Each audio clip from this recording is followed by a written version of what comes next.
Millions of electronic devices run around us, and their businesses are widespread. But how would anyone feel when these devices just vanished from the surface of the earth with the snap of their fingers? Although replaced by some horrific monsters who can crush everything in sight. Let's see how Sean and his friends survive the global war of electronic monsters and the hazardous destruction of humanity. So, the story begins with Sean and Ben, who are flying for a business trip to Moscow. Sean forbids stopping the electronic device and mocks the air hostess, but a glitch in the navigation system compels him to abide by the rules. The jolt in the airplane is scary and warning. Hence, landing proves to be more chaotic when their business partner betrays them. Skylar steals their idea and presents it to the team in his name. Sean tries to induce a fight and rebels for his cheating, but he calls the security on them. They are shocked to see the cunningness of their partner and their grief over the 12-year-old's loss. To forget their loss, they reach for a bar to lighten up their mood. In the meantime, Anne and Natalie, two friends all dressed up for partying, admire Sean's blog, which helps them find the club.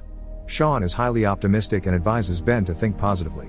They find a beautiful girl to hit on, but again, Skylar steals their date, too. Skylar is in the same club, teaching them taunting business lessons. However, Sean knows how to handle such stuff and runs his shoes off from the negativity. They pass on to the counter, where Anna and Natalie bump into them. They are both excited to see their blog guys in real life and have a chit-chat with them. Natalie suggests taking a group photo, but the light shuts off suddenly. However, electronic devices have also stopped working. A mysterious phenomenon allures everyone out of their buildings, and something like northern lights appears in the sky. The bright yellow light balls start dividing into multiple others and landing all around the streets. The fireballs start popping out when touching any surface, but an entity still feels inside them. Sean and Ben are among the crowd watching the mesmerizing effect of fireballs, but they are dreadful and dangerous at the same time. The sudden disappearance is shocking, so a police officer moves ahead to check on the phenomenon. But everyone is shocked to see the moment when he turns into a dusty entity. The invisible monster is hazardous to all of humanity because it can convert anything to ashes. The cap and shoes of the policeman fly towards the crowd, leaving them in immense shock. Everyone is out of fits and rushes here and there to save themselves from the same end. The cops try to shoot the invisible thing, but it perishes, tearing the bullet into pieces.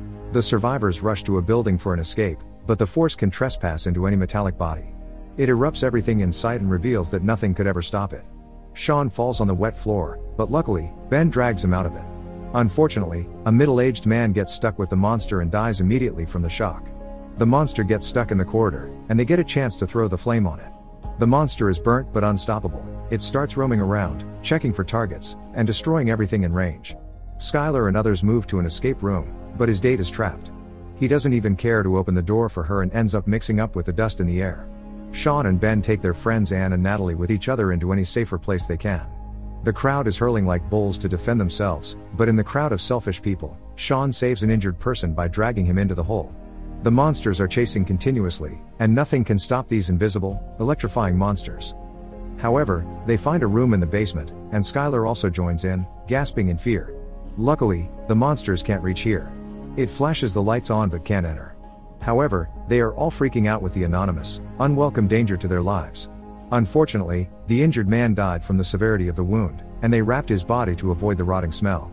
Hence, they are a little bit erratic after spending 5 days in the same room with a dead body.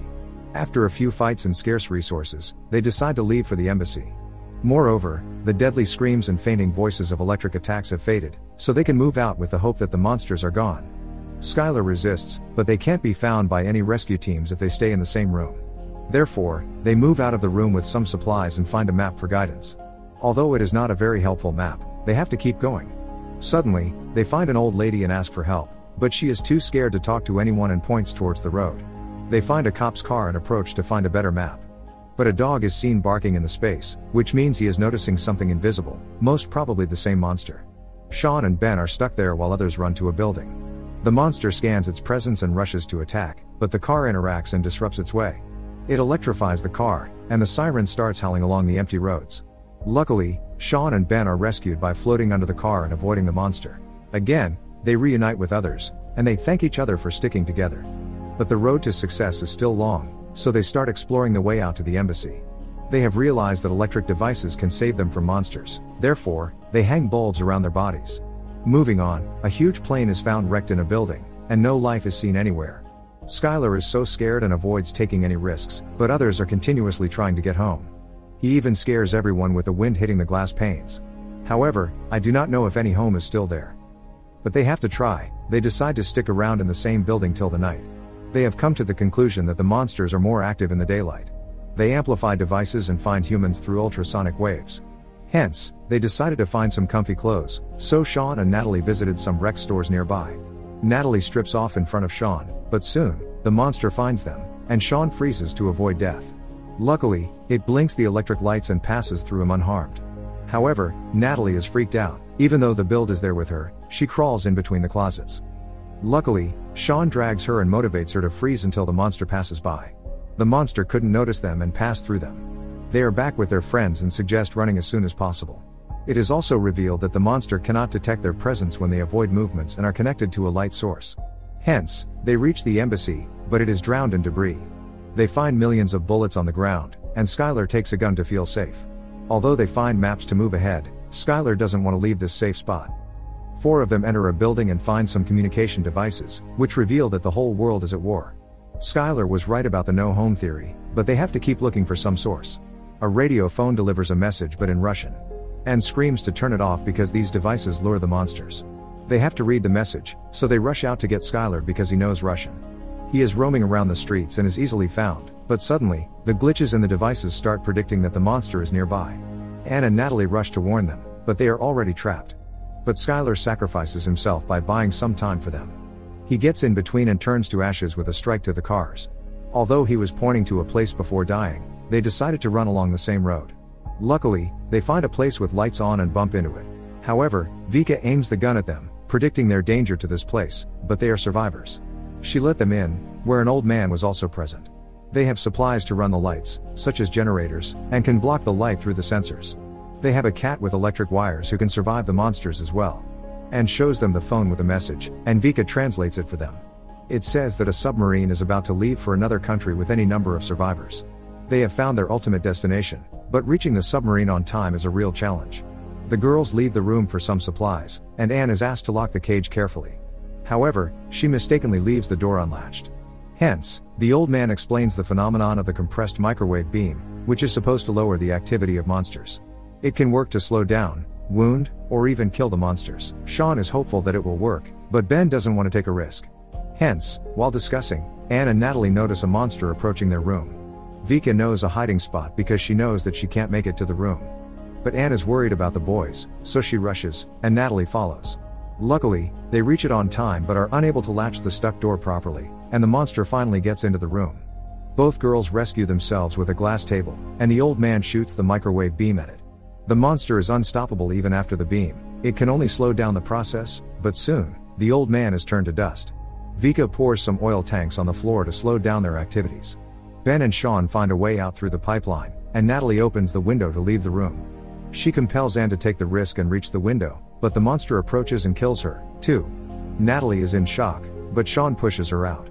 They rejoin Vika, who takes them towards the road, where a group of weaponeers block their way. However, they also find a monster jumping through the window after putting the whole room on fire. The monster approaches them, but these big men with weapons inflict fire and multiple bullets on them. Luckily, it is defeated by the continuous bombardment of fire. A block of its body wax falls on the earth. Sean takes the block, and the boys explain their weakest point. They know exactly where and when to hit these monsters. They are trained and taken to a survivors' camp. They have a lot of survivors from the nearby areas, and they have been saving lives since the start. They invite them to live with them, but Sean insists on leaving to find their homes. The trained group of warriors decides to join them and take them through the subways, because it is the safer route. While entering the basement, they throw some lightning clamps to check the monsters. Suddenly, they start blinking, and the monsters approach. They hide through places, and Vika finds the spot behind a pole, but soon, the waves of monstrous attack can reach her. Therefore, Ben hopes to take her away. Unfortunately, the wave strangles his feet, drags it near its zone, and pours it into the dust of the air. He is dead. Even Sean rushes to save him by every means but can't. He is in extreme shock, but Natalie drags him out of the subway and finds a boat. Soon, they reach the boat and take shelter for some time. Sean is in deep grief, but Natalie comforts him with soothing words and gestures. He also wants to say goodbye in return because he doesn't get the chance to say it to his childhood friend. Suddenly, they feel a jolt in the boat and find out that these monsters are not here just to kill humans. Although they are sucking Earth's resources into the sky's line, they are here to steal metals, food, and all other minerals. Astonishingly, the whole building in front of the boat perished and hit them. Sean takes Natalie into the water but can't take her out. She is lost somewhere, she may be hiding somewhere near. The submarine is in sight, but Sean doesn't let the boat flee before they find Natalie. Vika holds the mechanical charge, and they move out to find her. Sean has an explosive gun, and they take the station route. Suddenly, the gun stops working, but Sean keeps on pulling its trigger because the monsters have beeped down their way. Right after he is about to die, the gun finally explodes and freezes the monster for a bit. He can even see the terrific appearance of the monster. Others keep on shooting it with their guns, and finally, it explodes into several pieces. Sean hears Natalie in one of the buses lying behind an open place, but the path to it is extremely dangerous, and their lives are limited. Therefore, they come up with a strategy for using water. Vika also reaches in and explodes the fire to burn them all at once. The monsters are trapped in 4 balls, and they lower their activities by inducing electrifying powers. Soon, Sean finds Natalie on the bus. The environmental charges produce power and let the bus move randomly. Luckily, the monster is defeated by continuous gun shooting, and finally, they explode in pieces, but the bus is uncontrollable. Also, a monster sneaks in and produces waves to reach them. But Sean advises Natalie to take the steering wheel in charge, and he finds his gun stuck again. But he discovers the block of the killed monster and experiments with it. Luckily, it is killed and explodes after a few minutes. The bus also stops because of the low power. Finally, they reach the submarine and request that the warriors join them, but they don't want to leave Moscow. They are relieved to reach the submarine, and Natalie finds a happy text from her mom. They try to kiss, but Vika interrupts. Although they are willing to fight back against the monsters and start a war to get their homeland back.